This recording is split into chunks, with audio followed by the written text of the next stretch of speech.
মসজিদের ইমাম মেহরাবে দাঁড়িয়ে হক কথা বলার ক্ষমতা? বলুন বলুন। মসজিদের নেতৃত্ব দিচ্ছে কি? আল্লাহ বললেন যারা মসজিদের নেতৃত্ব দেবে আল্লাহ ছাড়া তারা কাউকে ভয় করবে না। আজকে যারা মসজিদের নেতৃত্ব দিচ্ছে শুধু আল্লাহকেই ভয় করে না,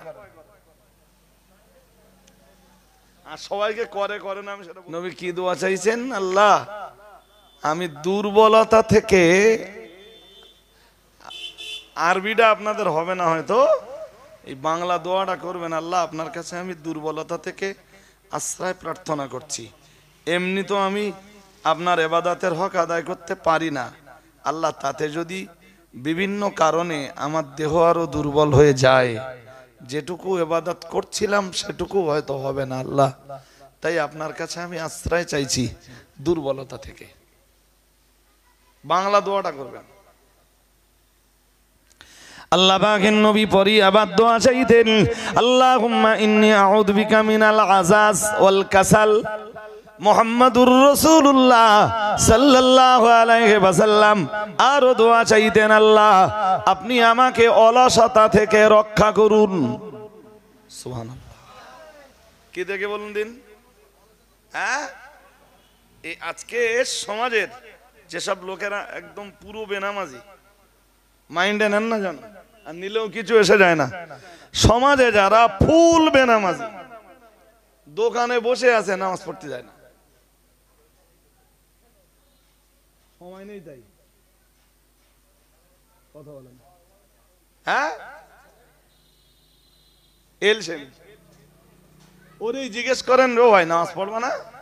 তাহলে নামাজ তো পড়া উচিত, মুসলমানের বাচ্চা, নামাজ না পড়লে হবে? ও বুঝতে পারতেন নামাজ পড়তে হবে, এরপর ও যাচ্ছে না, এলছেমি। মা চাচিদের গল্প, বিকেল বেলার গল্প গুজব করতে করতে আসর চলে যায়, আর হাঁস মুরগির খাবার খাওয়াতে মাগরিব চলে যায়।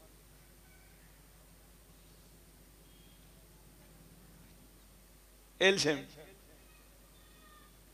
কি কথা বলেন না কি?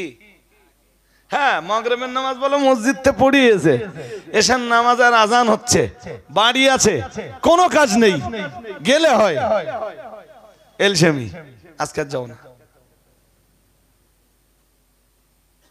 নবী ১৫০০ বছর আগে আল্লাহর কাছে আশ্রয় চাইছেন, আল্লাহুম্মা ইন্নী আউযু বিকা মিনাল আযাজ ওয়াল কাসাল। আল্লাহ আপনি আমাকে অলসতা, এলসেমি থেকে রক্ষা করুন, আমি যেন অলস হয়ে না যাই। ভাই, এই অলস লোক কখনো সফল হয় না।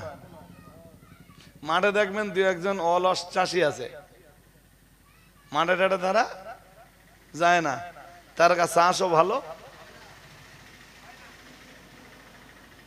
তো ইবাদতের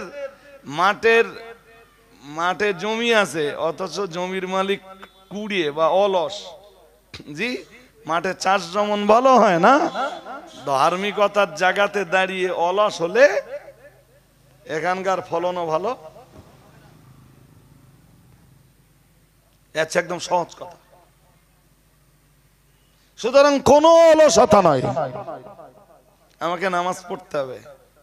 শয়তান তো এলসেমের জন্য, আপনি যাতে অলস হয়ে পড়েন, শয়তান চেষ্টা করবে এত ঠান্ডা, আজকে আর উঠতে হবে না। এখন কেউ গায়ে ঠান্ডা পানি লাগায়, কাঁথা কম্বলের ভিতরে একটু আরামায়েশ কর, ফজরের নামাজে তো আরো বেশি লাগবে, এই উঠিস না খবরদার, এত কষ্ট কেউ করে নাকি? কিন্তু মনে রাখুন, নবীজি বলেন একটা হাদিস, আল্লাহ পাকের রাসূল জানিয়েছেন, হুফাতিল জান্নাতু বিল মাকারিহি আও কামা ক্বালা আলাইহিস সালাম মুহাম্মাদুর রাসূলুল্লাহ সাল্লাল্লাহু আলাইহি ওয়াসাল্লাম। আল্লাহ পাকের নবী জানিয়েছেন, আল্লাহ জান্নাতটাকে ঘিরে রেখেছেন কষ্টের পর্দা দিয়ে। কিসের পর্দা বলুন? কি ঘিরে রেখেছেন? হ্যাঁ, ওই জান্নাতে যেতে গেলে কষ্টের ওই পর্দা তুলতে হবে, আর কষ্টের ও পর্দা তুলতে গেলে দুনিয়াতে আল্লাহর ইবাদতে কষ্ট করতে হবে।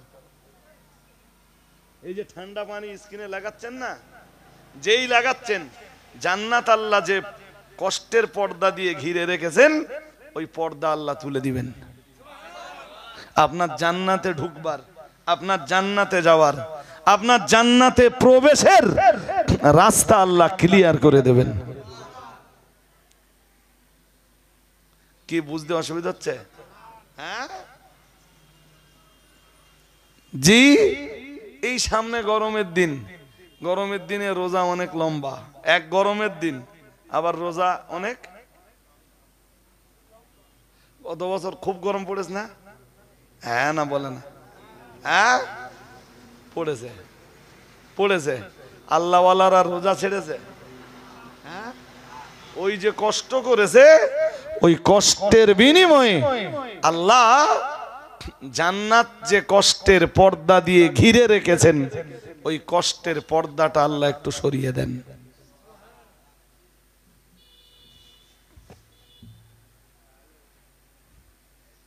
রাসূল দোয়া চাইছেন, আল্লাহ আমি এলশেমি থেকে যেন বাঁচি, আল্লাহ আমি যেন অলস হয়ে না পড়ি। সুবহানাল্লাহ।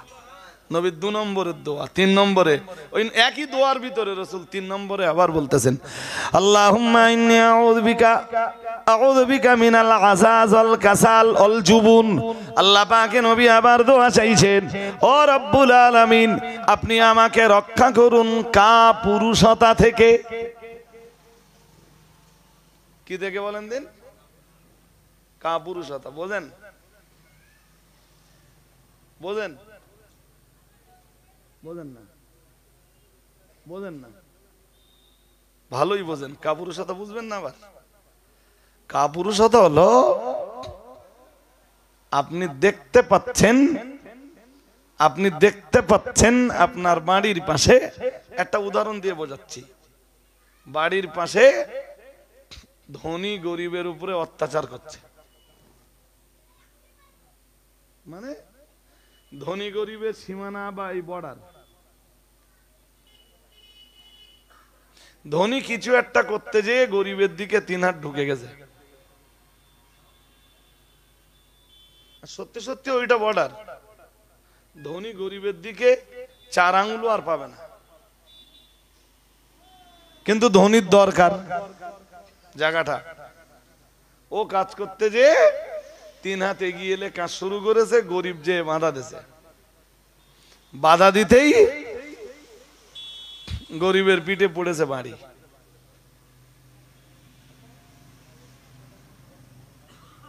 আর গরিবের পিঠে যখন বাড়ি পড়ে তার পক্ষে দাঁড়িয়ে কথা বলার লোক হয়।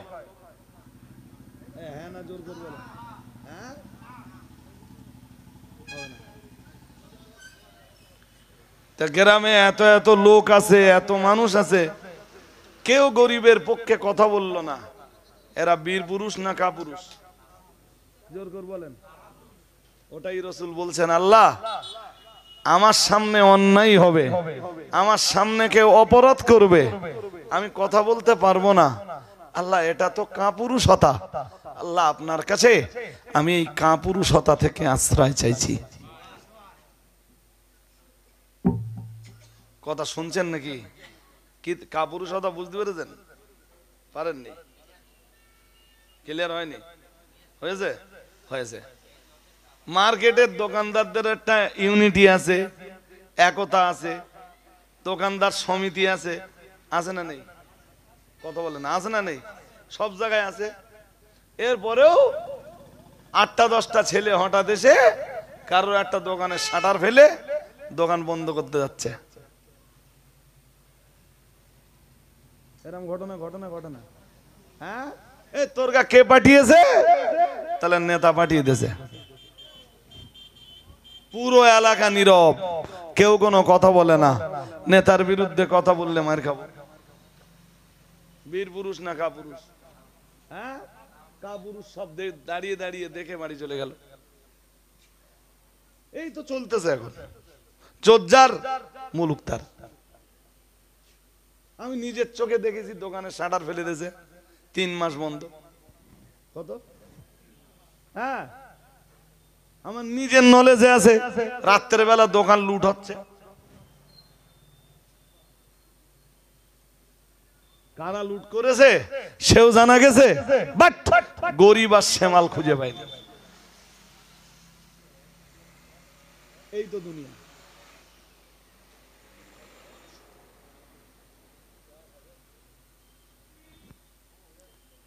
আমার কথা শুনলে কারো কারো হয়তো বড্ড খারাপ লাগবে, জি, কিন্তু আমি সমাজের বাস্তব চিত্রটাই আপনাদের কাছে তুলে ধরছি, সেই শুরু থেকে নিয়ে এই পর্যন্ত। আমরা অধিকাংশরাই কাপুরুষ। মসজিদের ইমাম মেহরাবে দাঁড়িয়ে হক কথা বলার ক্ষমতা, বলুন বলুন, না নেই। হক কথা বললি ওর ইমামতি বটতলায়, ইমামতি। তোমার আর নামাজ পড়াতে আসতে হবে না, তোমার চাকরি কালকেতে। আরে বাবা, ইমাম হক কথা বলবে কি কেমনে? সমাজের যে লোকগুলো মসজিদ কমিটিতে এসছে তারা সব সমাজের প্রভাবশালী, নামাজ পড়ে পড়ে না সব গল্প তাদের। তারা মসজিদ কমিটিতে ঢুকবার যোগ্য না, জোর করে ঢুকেছে।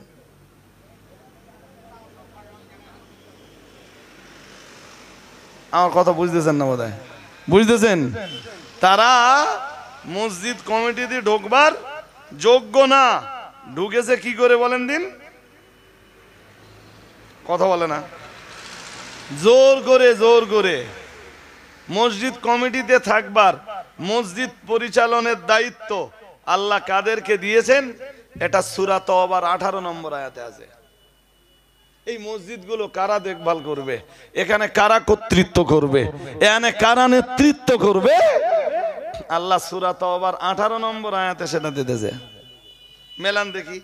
ইন্নামা ইয়ামুরু মাসাজিদাল্লাহ মান আমানা বিল্লাহি ওয়াল ইয়াউমিল আখিরি ওয়া আকামাস সালাতা ওয়া আতাস যাকাতা ওয়া লাম ইয়াখশা ইল্লাল্লাহ ফাআসা উলাইকা আইয়াকুনু মিনাল মুহতাদিন।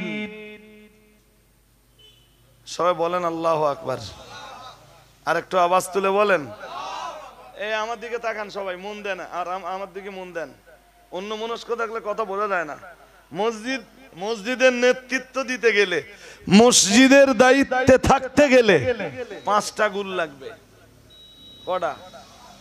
জোর করে বলে না। 5টা। কি কি জানেন? আল্লাহ পাকের কোরআন 1 নম্বরে জানিয়েছে, মহান আল্লাহ জানিয়েছেন ইন্নামা ইয়ামুরু মাসাজিদাল্লাহ। মহান আল্লাহ জানিয়েছেন মসজিদ আবাদ করবে তারাই, মসজিদের নেতৃত্ব তারাই দান করবে। আল্লাহ পাক 1 নম্বরে জানিয়েছেন মান আমানা বিল্লাহ, যারা 1 নম্বরে যারা ঈমান এনেছেন আল্লাহর উপর। এরপরে মহান আল্লাহ বললেন, আল্লাহ পাক আবার বললেন ওয়াল ইয়াউমিল আখির। 2 নম্বরে বললেন যারা পরকালকে বিশ্বাস করেছে। একে যারা আল্লাহকে বিশ্বাস করেছে, 2 যারা পরকালকে বিশ্বাস করেছে। আমরা যেন বললাম আল্লাহ। এরপর মহান আল্লাহ বললেন ওয়া আকামাস সালাতা। মহান আল্লাহ জানিয়েছেন যারা সালাত প্রতিষ্ঠা করেছে। কি করেছে? সালাত কি করেছে? পড়েছে বলিনি, কি করেছে? হ্যাঁ, নিজের জীবনেও কায়েম করেছে। আর নিজে সালাত নিজের জীবনে প্রতিষ্ঠিত করার পরে এবারে সমাজের মাটিতে নামাজের আন্দোলন শুরু করেছে। শুনছেন নাকি? হ্যাঁ, নিজের জীবনে সালাত কায়েম করার পরে এবারে সালাত কায়েমের আন্দোলন শুরু করেছে। তাহলে মসজিদের নেতৃত্ব দিতে গেলে 3 নম্বরের যে যোগ্যতাটা থাকতে হবে, সে যোগ্যতাটার নাম, জোর করে বলে না, সালাত। ঘুরে আসেন দিন, দেখবেন অধিকাংশ মসজিদের নেতৃত্বে যারা আছে তার গা শুক্রবার ছাড়া আর কোন নামাজ। যেটা সভাপতি সেও নামাজ পড়ে না, যেটা সেক্রেটারি সেও নামাজ পড়ে না, যেটা ক্যাশিয়ার সেও। আরো দেশে তাদের যা বিভিন্ন ধরনের লকআপ আছে সেসব শুনলি তো মাথা কাজ করবে না। আমি নদিয়ার আমি নদিয়ার লালগোলায় গেছি। এদিকে এদিকে আমার দিক তাকান, ওদিকে মন দিলে হবে না ভাই। নদিয়ার লালগোলা না, ভগবান গোলা। সে নাম ধরলেও আবার বেয়াদবি হয়ে যায়। নদিয়ায় গেছি একটা, না মুর্শিদাবাদ, ভগবান গোলা মানে মুর্শিদাবাদ। দাওয়াতে গেছি, তা যে দেখি স্টেজের সভাপতির মুখে দাঁড়িয়ে নেই। তা যে দাউদ করেছে সে একটু আলেম মতন, তা আমি তারে ডেকে বললাম, হলো ভাই এই তোমার কাছে সভাপতি? তা শুধু শুধু আমার সভাপতি না, কিছু করার নেই, আমাদের মসজিদেরও সেক্রেটারি, মসজিদের সেক্রেটারি আর জলসা মজলিসের।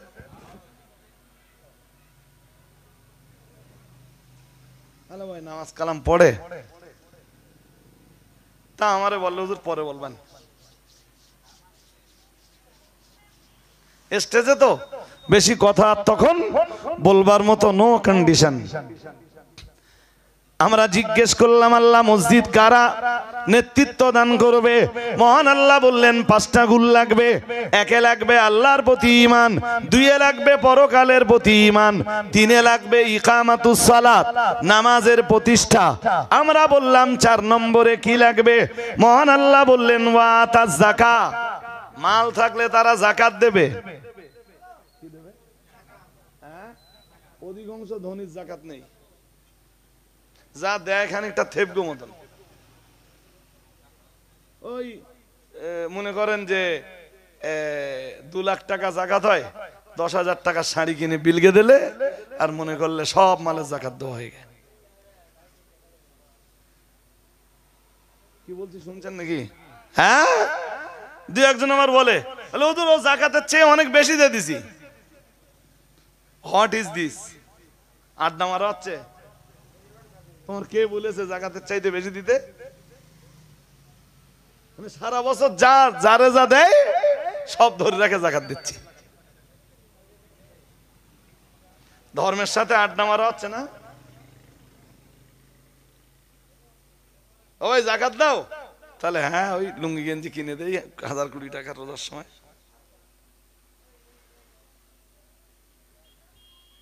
যাকাতের মাল তোমার, যাকাতের মাল তোমার না গরিবের? হ্যাঁ, গরিবের মাল খরচ করার অধিকার তার। তুমি খরচ করে লুঙ্গি কিনতে চাচা? আমার কথা বুঝতে পারেনি বোধহয়। যাকাতের টাকার মালিকানা কার? কথা বলে না, গরিবের তো। তা চাচা তুমি টাকা খরচ করে লুঙ্গি কিনতেছ? নাম্বার 5, মসজিদের নেতৃত্ব দিতে গেলে 5 নম্বরে যে গুণটা লাগবে, ওয়ালাম ইয়াখশা ইল্লাল্লাহ, আল্লাহ ছাড়া তারা কারোরে, আল্লাহ ছাড়া তারা কাউকে ভয় পায় না। শুনছেন? আজকে যারা মসজিদের নেতৃত্ব দিচ্ছে কি? আল্লাহ বললেন যারা মসজিদের নেতৃত্ব দেবে আল্লাহ ছাড়া তারা কাউকে ভয় করবে না। আজকে যারা মসজিদের নেতৃত্ব দিচ্ছে শুধু আল্লাহকেই ভয় করে না। আর সবাইকে করে না আমি সেটা বলতে চাচ্ছি না, মোটেই আল্লাহর ভয় নেই। সেই মালগুলোরে ধরে সব মসজিদের নেতৃত্বের জায়গায় বসিয়ে দেওয়া হয়েছে। আল্লাহ আল্লাহ এ জাতির সফলতা কেমনে আসবে? জি, শুরু করেছিলাম সফলতা আর বিফলতা দিয়ে। ঠিক আমার টাইম বল খবর হয়ে গেছে। হাজেরিন, তো আমি আমার বক্তব্যের প্রাসঙ্গিকতা বাড়বো না। জি, এমনি আজকে পৌষ মাসের 1 তারিখ, তাই তো? পৌষ মাসে লোকের দাউদ কম হয়, আর আমার পৌষ মাসে চাপ বেশি।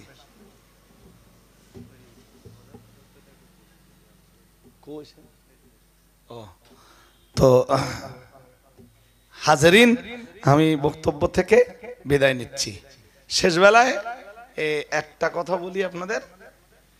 গত বছরে আমি খাদিজার জন্য, আমার দায়িত্বে খাদিজা চলে, জানেন তো? জানেন তো? খাদিজার নতুন একটা কাজ শুরু করেছিলাম, সেটা ছিল খাদিজার সদস্য বৃদ্ধি করো বা সদস্য বাড়াও। দেখতে দেখতে গত 1 বছরে আমরা খাদিজার নতুন সদস্য বাড়াই 10,000। কত? যারা বছরে 100 টাকা 200 টাকা 500 টাকা যার যেমন ক্ষমতা বছরে একটা পয়সা দেবে, যার ন্যূনতম পরিমাণ 100 টাকা। আপনাদেরকে বলছি যে খাদিজার সদস্যটা মেহেরবানি করে একটু হন, 100 টাকা বছরে অন্তত দেবেন। খাদিজা মাদ্রাসার একটা সদস্য হন। এই মৌলানা সাহেবকে বললেও করে দিতে পারবে সদস্য। আমি এই আবেদনটা আপনাদের কাছে রাখছি। আর দেখতে দেখতে আপনাদের মাঝে এসেছেন মাওলানা মুজাফফর রহমানী সাহেব। তিনি অল্পক্ষণ কথা বলতে বলতে, আপনারা অনেকে চেনেন না, চেনেন? এই তো চিনে গেছেন তাহলে, যাক। তো সে ভাই এই আত্মীয়তার পরিচয় দেওয়াটাও আমার কাছে ব্যক্তিগতভাবে খুব বেশি পছন্দনীয় না।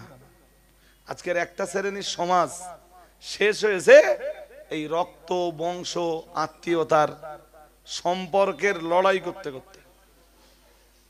আমার কথা কি বুঝতেছেন? আমি ব্যক্তি পরিচয়ে বেশি বিশ্বাসী। আত্মীয়তার পরিচয়, রক্তের পরিচয়, বংশের পরিচয়ের চাইতে আমি ব্যক্তি পরিচয়ে বেশি পছন্দ তো করি আর বিশ্বাসও করি। তাই জি, কারণ একটা সময় আমরাও খুব লড়েছি ভাই এই রক্ত পরিচয়, বংশ পরিচয় এসবের ব্যাপারে। তো আল্লাহর কাছে রক্ত গোস্তর চাইতে আল্লাহর কাছে কি ঈমান আমল, এলেম ঈমান আমলের মর্যাদা অনেক বেশি। জি ভাই, আলেম মানুষের মজলিসে বসলে কি হয় জানেন? যেটুকু কথা পাবেন ওটুকুতে দিন ঈমান বাঁচবে, ধ্বংসটা হবে না। সে সুদ থাক না থাক, আওয়াজ থাক না থাক, মনোরঞ্জনের বিষয় থাকুক না থাকুক, ওটা বড় ব্যাপার নয়। বিষয়টা হলো আলেমদের কাছে ওই গল্পে গল্পে যা শুনবেন ওতেই দিন ঈমান বাঁচবে ইনশাল্লাহ। বলুন আর একটু আওয়াজ দিয়ে বলেন ইনশাল্লাহ। ধৈর্য ধরে বসুন ভাই। জামিয়া রহমানিয়া যাদের মাধ্যমে চলে, মাওলানা মুজাফফর রহমানী তাদের ভিতরের অন্যতম দায়িত্বশীল একজন কর্তা।